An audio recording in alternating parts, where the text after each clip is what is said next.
بادشاہ کا خیال تھا کہ کوئی بندہ مجھے منحوس مل جائے تو میرا کام خراب ہوتا ہے معاذ اللہ۔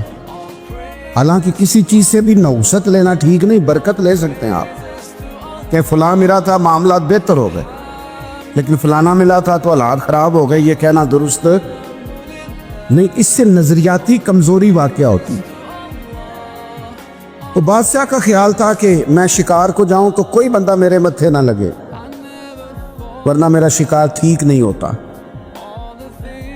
وہ شکار پہ جب جاتا تھا تو سارا رستہ خالی کرا دیتے تھے، سارا رستہ خالی کرا دیا۔ کوئی غریب آدمی بیچارہ نہ لکڑیاں کاٹ رہا تھا ایندھن کے لیے، سمجھ آ رہی ہے بات کی؟ یہ جب سوئی گیس گھروں میں نہیں تھا تو لکڑیاں کاٹ کے لانا بھی ایک باقاعدہ ڈیوٹی تھی، شام کو کھانا پکانا ہے۔ تو وہ لکڑیاں کاٹ کے لا رہا تھا شام کو ایندھن جلانے کے لیے۔ اسے پتہ نہیں تھا بادشاہ سلامت گزر رہے ہیں، سڑک ساری خالی ہے۔ وہ غلطی سے سڑک پہ چڑھ گیا، اچانک ادھر سے بادشاہ سلامت کا گھوڑا آ گیا، قافلہ آ گیا۔ بادشاہ نے دیکھا، بادشاہ سلامت غصے ہو گئے، میرے رستے میں کیوں آیا؟ میرا شکار ہی ٹھیک نہیں ہوتا جب میں کسی کے متھے لگ جاؤں۔ وہ غریب بیچارے کو کیا پتا کہ تیرے سامنے نہیں آنا۔ اس نے کہا اسے پکڑو، درخت کے ساتھ باندھو، 2 سپاہی اس کا پہرا دیں شام تک، اگر تو میرا شکار ٹھیک ہو گیا تو اسے کھول دینا ہے، اور اگر شکار ٹھیک نہ ہوا تو اسے کوڑے مارنے ہیں۔ وہ بیچارہ صبح سے بندھا ہوا ہے، گرمی کا موسم ہے، پیاسا۔ عصر کے بعد بادشاہ سلامت واپس آئے، بڑے خوش ہو رہے ہیں، کہنے لگے میرے کو متھے لگ جائے نا تو میرا شکار ٹھیک نہیں ہوتا، لیکن آج میرا شکار بڑا ٹھیک ہوا، دن بڑا اچھا گزرا ہے، لہذا جا تجھے معاف کیا۔ تو تنگ آمد بجنگ آمد، جب بندے تنگ آتے ہیں پھر جنگ کرتے ہیں، جب بندہ پورے طور پہ تکلیف میں ہو پھر وہ غصے والی باتیں کرتا ہے۔ تو اس بندے نے، غریب نے سوچا کہ مرنا تو ہے ہی، تو آج کچھ کہہ کے نہ مریں۔ اور جب اسے کھولا تو کہنے لگے بادشاہ سلامت تو بڑا کمزور ہے، بزدل ہے، اور تیرے نظریات بڑے کچے ہیں کہ کوئی بندہ مل جائے تو شکار نہیں۔ اللہ کے بندے کدھر جائیں؟ علاقہ چھوڑ جائیں؟ کوئی بندہ مل جائے تو شکار ٹھیک نہیں ہوتا۔ اس نے کہا سن، سویرے تو میرے متھے لگا تھا، میں تیرے متھے لگا تھا، تو کہتا ہے تیرا دن تو بڑا اچھا گزرا ہے، پر میں تیرے متھے لگا تھا، میرا بڑا برا گزرا۔ تو اب بتا منحوس کون ہے، میں کہ تو؟ یہ بتا۔ اس نے کہا مرنا تو ہے، تو سچ بول کے مرو۔ او بھائی اتنے کمزور ہو گئے ہو، اتنے کمزور ہو گئے ہو۔ قبیلہ تھا بڑا قبیلہ، بنو نجار کا، چودھریوں کا قبیلہ، سیٹھوں نوابوں کا قبیلہ، بڑے لوگوں کا قبیلہ۔ اس قبیلے کی بیٹیاں ایک کونے میں دف لے کے بیٹھ گئی۔ نبی پاک صلی اللہ تعالی علیہ وآلہ وسلم کے غلاموں بات کو سمجھے۔ ایک منظر یہ کہ عورتیں چھتوں پہ، آج ہم منع کریں گے کیونکہ یہ پردے کی آیتیں نازل ہونے سے پہلے کی بات ہے، اب آیتیں آ گئیں، اب ہم یہ اجازت نہیں دیتے۔ عورتیں چھتوں پہ چڑھ گئیں، مرد گلیوں میں نعرے لگانے لگے، اور بنو نجار قبیلے کی بیٹیاں، چھوٹی بچیاں وہ ایک کونے میں دف لے کے بیٹھ گئیں اور وہ پڑھنے لگی طلع البدر علیہ۔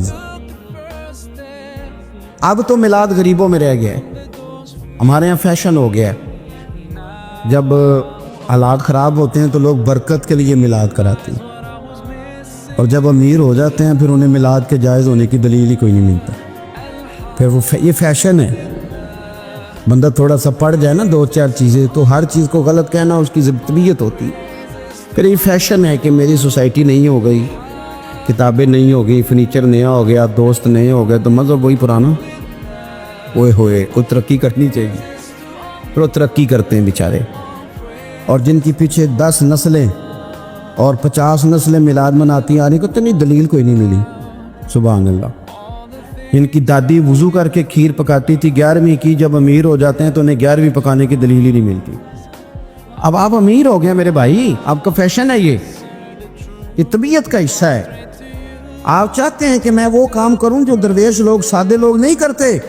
تم اپنے معاملات کو بچانے کے لیے نعرے لگاؤ تو تمہارے پاس ساری دلیلیں ہیں، لیکن یہ تمہارا نصیبہ ہے کہ تم جھوٹوں کے نعرے لگاتے ہو لیکن یہ غریبوں کا نصیبہ ہے کہ میلاد والے رسول کا نعرہ لگا، یہ غریب کا حصہ ہے۔ لیکن وہ بنو نجار کی بچیاں غریب نہیں، امیر گھرانے سے تھی۔ انہوں نے جو بات کی اس کو حفیظ جلندری نے لکھا۔ مرحوم کہنے لگے کہ وہ ننھی بچیاں، چھوٹی بچیاں تھیں، کہتے وہ ننھی بچیاں وہاں بیٹھ کر دف بجاتی تھیں اور رسول پاک کی جانب اشارے کر کے گاتی تھیں اور لوگوں سے کہتی تھیں کہ یہ کوئی ہمارا پیشہ نہیں دف بجانا، ہم تو چودھریوں کی بیٹیاں ہیں، ہم تو بڑے خاندان سے ہیں۔ وہ ننھی بچیاں جو بیٹھ کر وہاں دف بجاتی تھیں، رسول پاک کی جانب اشارے کر کے گاتی تھیں اور کہتی تھی ہم ہیں بچیاں نجار کے عالی گھرانے کی، خوشی ہے آمنہ کے لال کے تشریف لانے، ہمیں بڑی خوشی ہے آمنہ کے لال کے، خوشی ہے آمنہ کے لال کے، خوشی ہے آمنہ کے لال کے، ہمیں خوشی ہے آمنہ کے لال کے تشریف، خوشی ہے بس آمنہ کے لال کے تشریف۔ نبی پاک صلی اللہ تعالیٰ علیہ وآلہ وسلم سے امت کا جذباتی رشتہ ہے۔ یہ پہلے دن سے ہی ابو جہل کم منع کرتا تھا کسی مسلمان کو کہ خانہ کعبہ میں نماز نہ پڑھو، کہتا پڑھو۔ حضرت سہیب ابن سنان رومی سے اس نے کہا کہ آپ اپنے طریقے کے مطابق، مسلمانوں کے طریقے کے مطابق کعبے کے اندر نماز پڑھیں، جو مرضی کریں۔ روکتے تو وہ نبی پاک کے قریب جانے سے تھے، وہ منڈیوں میں بیٹھ جاتے تھے، حضور کے قریب نہ جانا، حضور کے قریب نہ جانا، حضور کے قریب نہ جانا۔ میری بات کو آپ سمجھے اور ہمیشہ یاد رکھیں، امت کا نبی پاک سے جذباتی رشتہ، جذباتی۔ یہ جو رسول اللہ کی امت ہے یہ گناہ گار ہو سکتی ہے پر اپنے نبی کی غدار نہیں ہوتی۔ میں آپ کو صحیح کہہ رہا ہوں، میرے کلین شیو نوجوان کے کان میں آپ جا کے کہیں نبی پاک، اور چاہے اس نے نماز نہ پڑھی ہو، چاہے اس نے داڑھی نہ رکھی ہو، آپ حضور کا نام لیں اس کے رونگٹے کھڑے ہو جاتے ہیں، اس کی طبیعت، اس کا دل دھک دھک کرتا ہے، اس کی ایک ایک روح سے محمد محمد کی آوازیں نکل۔ یہ فیض ہے رسول پاک کا اور یہ کرم ہے اللہ کا اس امت کے ساتھ۔ امیر ملت پیر جماعت علی شاہ صاحب محدث علی پوری فرماتے، ایک جگہ ہندوؤں کا جلسہ تھا، ہندو پنڈت تقریر کر رہا تھا، اس نے نبی پاک صلی اللہ علیہ وسلم کی شان میں معاذ اللہ کو بے ادبی کر دی۔ مسلمان تھے ہی نہیں، ایک مسلمان تھا، وہ ملنگ نہیں ہوتے دوری ڈنڈے والے، اس کے بعد رنگین ڈنڈا تھا، وہ کہیں دور بیٹھا تھا،